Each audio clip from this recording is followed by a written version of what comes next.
Hey everyone, how's it going? So in this video, I'm going to be talking about conjugation and then how conjugation relates to wavelength. Alrighty. So when we talk about conjugation, what you're going to notice is that when we say something is conjugated, right, we like to refer to it as double, single, double. So the important thing about conjugated double bonds is that they are super stable, and when given the opportunity, they're going to want to form first. So if we take a look at the two examples that I have here, what you'll notice is that on this leftward example, we have a double bond, double bond, right? And because of that, this is a conjugated system. Now, when we say conjugation, right, we can easily perform resonance amongst these carbons, okay? Then when we look at this example on the right, we have double, single, single, double. So because this carbon has two H's in the center here, this is not a conjugated system, okay? So generally speaking, you do want sp2 hybridized carbons, and you're going to see conjugation come back in a variety of ways this semester.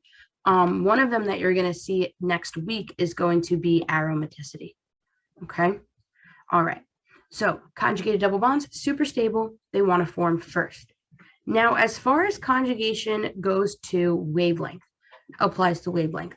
So as you increase the conjugation of a molecule, you actually increase the wavelength while also decreasing the energy, okay? When it comes to these concepts, we do take some Orgo 1 knowledge and we do bring it back, okay? So you do have to be familiar with elimination and techniques like that. So I do have some slides just reviewing it for you. But first, let's go ahead and let's just talk about wavelength for a moment. I'm going to come back to this example in a little bit, okay? But I want to focus on these ones down here.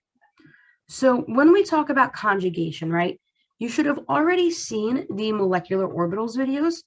And what you'll notice is when we're doing molecular orbitals, most of those are conjugated systems, right? They're all involved with each other. So conjugation is a large theme of this first example, okay? So the more conjugation we have, the higher the wavelength, the less energy. So when we're evaluating 1, 2, and 3, let's say we want to evaluate these in order of increasing wavelength.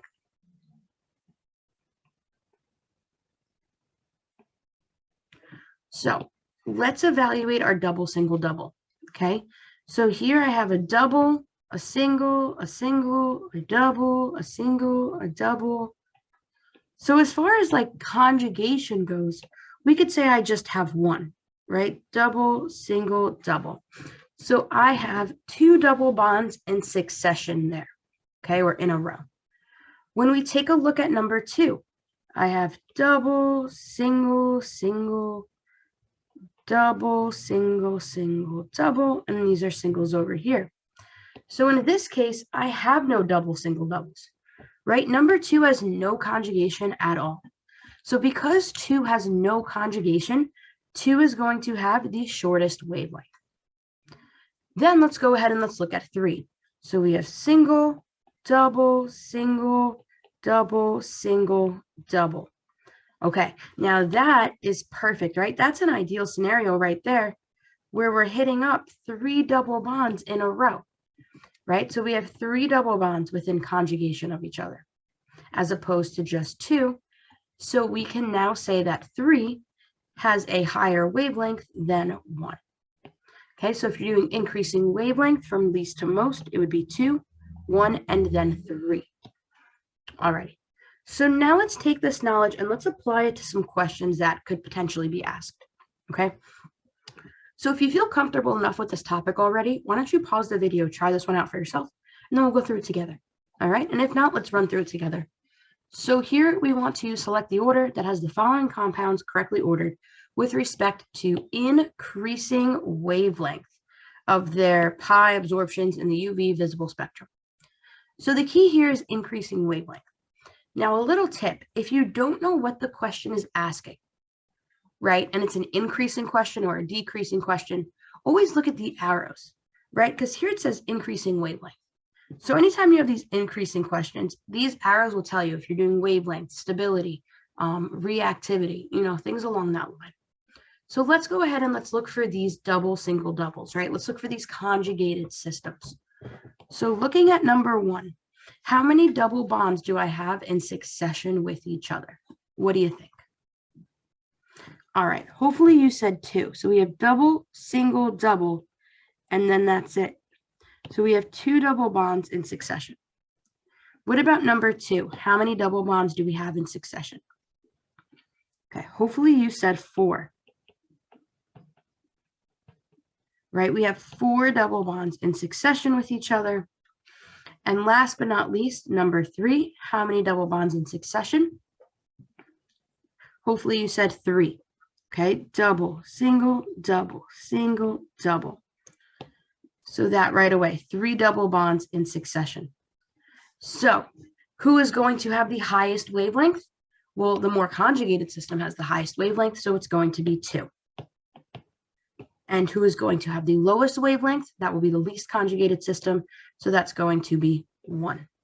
So you should have gotten choice B here, okay?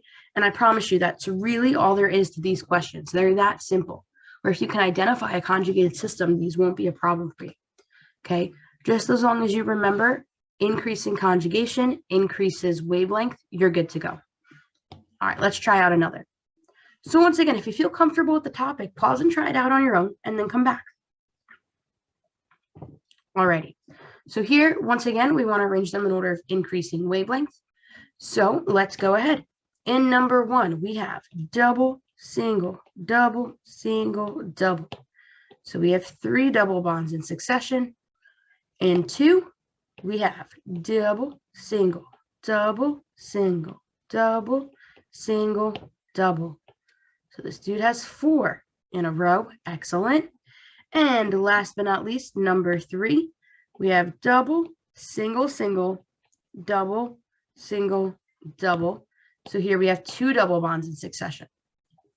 So out of the options that were given, 3 is going to have the lowest wavelength, right? Because it has the least amount of conjugation. And then between 1 and 2, 2 is better because we have 4 double bonds in succession. So we're going to want to go with E here, okay, where 3 is the lowest wavelength and 2 is the highest wavelength, okay? All right. We have one more on this topic, and then we're going to go and we're going to talk about conjugation in a bit more of an extensive manner. So go ahead and try this one out on your own, okay? See if you can come up with the correct answer, and then I'll run through it in just a minute.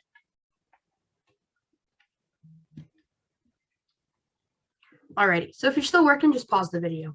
So here we want to choose the order with respect to increasing wavelength once again, okay? And keep in mind the questions that I'm giving you, they are all from past exams from 2018 on. So these are the level of difficulty you're expected to be at by the exam, which is a good thing if you're getting all these correct, okay? Number 1, how many double bonds do we have in conjugation with each other? 3, right? Double, single, double, single, double. What about 2? We have 2 double bonds, right? Double, single, double. And then in 3, we have 4. So right away, 3 will have the highest wavelength. And then between 1 and 2, 1 has 3 double bonds in succession, 2 only has 2. So 3 is the best, followed by 1 and then by 2. Okay, excellent.